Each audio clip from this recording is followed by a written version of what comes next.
Bien, bonjour les élèves. Alors cet exercice, c'est le premier de la fiche qu'on a traité en classe, mais on n'avait pas fait celui-là. Donc voilà, je vous fais une petite vidéo pour le corriger. Un exercice intéressant qui ressemble à un autre exercice que j'ai mis déjà en vidéo. Alors, vous avez une suite qui est définie par récurrence. Alors elle est plus surprenante que celle qu'on a rencontrée jusqu'à présent, puisque vous pouvez vous rendre compte qu'elle n'est définie par récurrence, mais on a un terme qui n'est pas en fonction seulement du précédent, mais des deux précédents. C'est-à-dire qu'on a un plus 2, qui est en fonction de un plus 1, le précédent, et aussi celui d'avant, qui est un.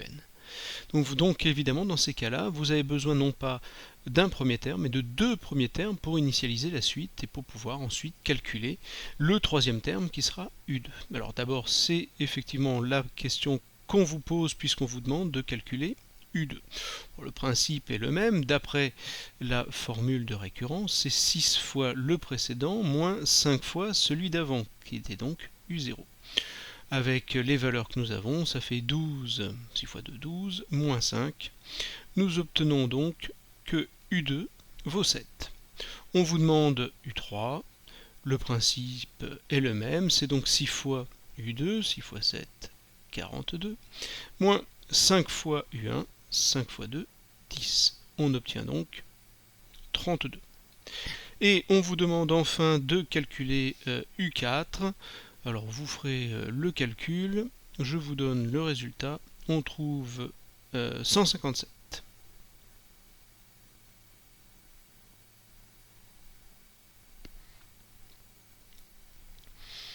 Bien, alors maintenant que ceci est fait, nous vous demandons d'essayer de trouver une formule. L'objectif, ça va être de trouver une forme explicite de cette suite, parce qu'on on se rend bien compte que c'est un petit peu lourd à faire. Alors bien sûr, on pourrait faire un algorithme pour calculer les termes de la suite, mais on va essayer de voir si on peut trouver une forme explicite. Alors, vous n'avez pas de théorème pour réussir à trouver ça, mais on vous donne une forme explicite ici, et on va essayer de trouver cette forme explicite et de montrer que c'est bien la suite UN qui est définie par cette formule. Alors, on vous demande d'abord de chercher A et B, de manière à ce que UN soit égal à A fois 5 puissance n plus B. Alors, on va d'abord avoir des conditions nécessaires, c'est-à-dire que si on veut que UN s'écrive comme ça, il faut que U0 soit égal à 1, c'est-à-dire, en utilisant ce qui est proposé, que A fois 5 à la puissance 0 plus B soit donc égal à 1, c'est-à-dire que la formule proposée qui est là soit valable au rang 0. Ceci nous donnera une première équation avec deux inconnus. Alors je vous rappelle que 5 puissance 0, ça fait 1. Donc on a tout simplement A plus B est égal à 1. Ceci nous donne donc une équation à deux inconnus. Ça ne va pas être suffisant pour trouver A et B, il va nous en falloir une deuxième, pas de problème. On va faire la même chose, mais avec U1. U1 est égal à 2. Donc ça revient à dire que A, alors on va chercher A fois 5 à la puissance, alors cette fois-ci n vaut 1, plus B doit être égal à 2. Ce qui va nous donner comme équation 5A plus B est égal à 2. Nous allons résoudre ce système et nous devrions trouver un couple de solutions. Donc le système est formé par A plus B égale 1 et 5A plus B est égal à 2. Alors je vous laisse résoudre ça, vous avez plusieurs méthodes pour le faire. Par exemple, si je soustrais la deuxième ligne moins la première, je vais trouver 4A est égal à 1, donc A est égal à 1 quart. Et en remplaçant, vous allez obtenir que B est égal à 3 quarts. Voilà, vous vérifiez que ces deux réponses vérifient bien le système et vous avez ainsi les solutions, enfin le couple de solutions de ce système. Ce qui veut dire qu'on a donc a priori réussi à trouver A et B pour que la formule qui nous est proposée marche avec n vaut 0 et n vaut 1. Seulement les deux premiers termes, d'accord? La question maintenant, c'est est-ce que ça marche tout le temps? Alors cette question n'est pas évidente. Ce qu'on a montré pour l'instant, c'est que pour que ça marche pour U0 et U1, il faut que A soit égal à 1 quart et B soit égal à 3 quarts. La question qu'on doit maintenant se poser, c'est dans l'autre sens, ça va être la condition suffisante, ce qu'on appelle une condition suffisante. Est-ce que ces valeurs de A et B fonctionnent pour tout n? Pour cela, on va définir la suite Vn qui est égale à 1 quart fois 5 puissance n plus 3 quarts. Et nous allons essayer de démontrer que cette suite Vn est égale à la suite Un. Alors en fait, on a fait déjà dans les autres vidéos un exercice qui était similaire à cela. Qu'est-ce qu'on avait fait? On avait vérifié si Vn vérifiait la formule de récurrence de la suite U, et si elle le vérifie, et qu'en plus, alors dans l'autre exercice il y avait seulement une récurrence à partir du terme précédent, donc on avait seulement une valeur initiale. Ici il va falloir vérifier que la suite V vérifie également les deux premières valeurs de la suite, les deux termes initiaux de la suite, c'est-à-dire est-ce que V0 est égal à U0, est-ce que V1 est égal à U1. Si nous avons la suite V qui vérifie V0 égale U0, V1 égale U1, et que elle vérifie la formule de récurrence de la suite U, alors dans ces cas-là, on pourra en conclure que la suite V est égale à la suite U.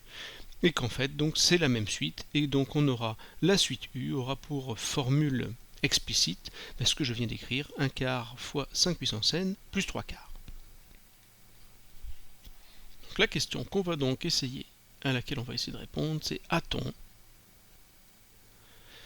V de n plus 2 égale à 6 V de n plus 1 moins 5 Vn, c'est-à-dire est-ce que la suite qui est définie par cette formule explicite vérifie la formule de récurrence de notre suite U. Alors allons-y, V de n plus 2 est donc égal, alors calculons V de n plus 2, c'est 1 quart fois 5 à la puissance n plus 2 plus 3 quarts.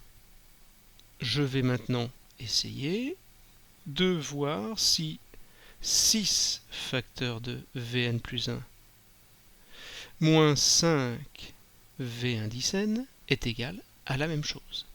Alors 6 facteurs de Vn plus 1, c'est donc 6 facteurs de 1 quart fois 5 à la puissance n plus 1 plus 3 quarts moins 5 facteur de toute la forme qui est là, 1 quart fois 5 à la puissance n plus 3 quarts. Je vais développer tout ça et j'espère obtenir ce qui est dans la ligne précédente. 6 fois 1 quart, j'obtiens donc 3 demi en simplifiant, fois 5 à la puissance n plus 1. 6 fois 3 quarts en simplifiant également, ça va me donner 9 demi. Moins 5 fois 1 quart fois 5 puissance n. J'ai 5 fois 5 puissance n. Donc le 1 quart, je le laisse tranquillement devant, mais 5 fois 5 puissance n, vous devez tous savoir que cela va nous faire 5 à la puissance n plus 1. Moins 5 fois 3, 15 quarts. Regardons un petit peu ce que nous avons. Vous voyez que j'ai ici, mettons un petit peu de couleur pour nous repérer, cette partie-là et cette partie-là. Nous avons 5 puissance n plus 1 en facteur. Donc ça me fait 5 à la puissance n plus 1, facteur de 3 demi moins 1 quart. Et nous allons pouvoir ajouter aussi 9 demi moins 15 quarts, 9 demi en mettant même dénominateur 18, 18 moins 15, nous obtenons 3 quarts, ce qui est bon signe puisque je vous rappelle que ceci, il faut qu'on obtienne la même chose que V indice n plus 2, c'est-à-dire que la forme qui est là, donc on a le plus 3 quarts qui apparaît, donc plutôt rassurant. Nous allons faire notre petite parenthèse là. 3 demi, je mets au même dénominateur, ça fait 6 quarts. 6 quarts moins 1, on obtient 5 quarts, et vous voyez un 5 nouveau apparaître, qu'on va pouvoir multiplier avec le 5 facteur de n plus 1, enfin puissance n plus 1, ce qui va nous donner des 5 puissance n plus 2, et on a un 1 quart là qui est là, et bien sûr c'est celui qui était annoncé dans la formule de départ. Donc ceci me donne, pardon, ici c'est un 4, nous avons donc 1 quart, ce quart qui est là, fois ce 5 fois 5 à la puissance n plus 1, nous donne 5 à la puissance n plus 2, plus le 3 quarts qu'on avait déjà calculé, on retrouve exactement la forme de V indice n plus 2. Nous avons donc la suite V qui respecte la même définition par récurrence que la suite U. Cette suite U est définie par deux termes initiaux. Nous avons déjà vu que les termes de la suite V, puisque en fait vous l'avez fait en résolvant le système de tout à l'heure, vérifiez bien V0 égale 1 et V1 égale 2. Je le refais rapidement pour rassurer certains. Donc j'ai réécrit la forme explicite de cette suite V. V0, c'est 1 quart fois 5 à la puissance 0, c'est-à-dire 1. On a donc 1 quart plus 3 quarts, ce qui fait bien le 1, c'est-à-dire que c'est égal à U0.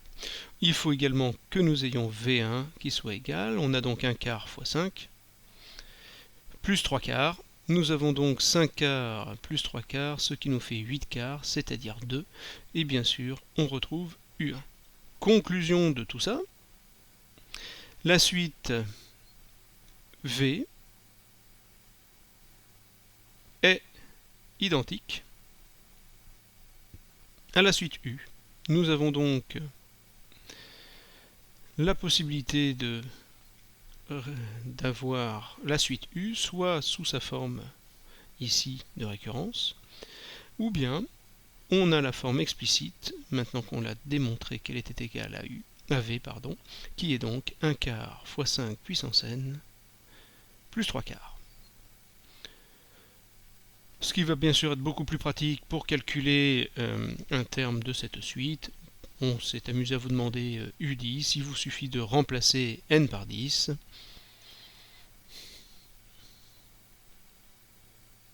En remplaçant n par 10, nous allons donc avoir U10 égale 1 quart fois 5 à la puissance 10 plus 3 quarts.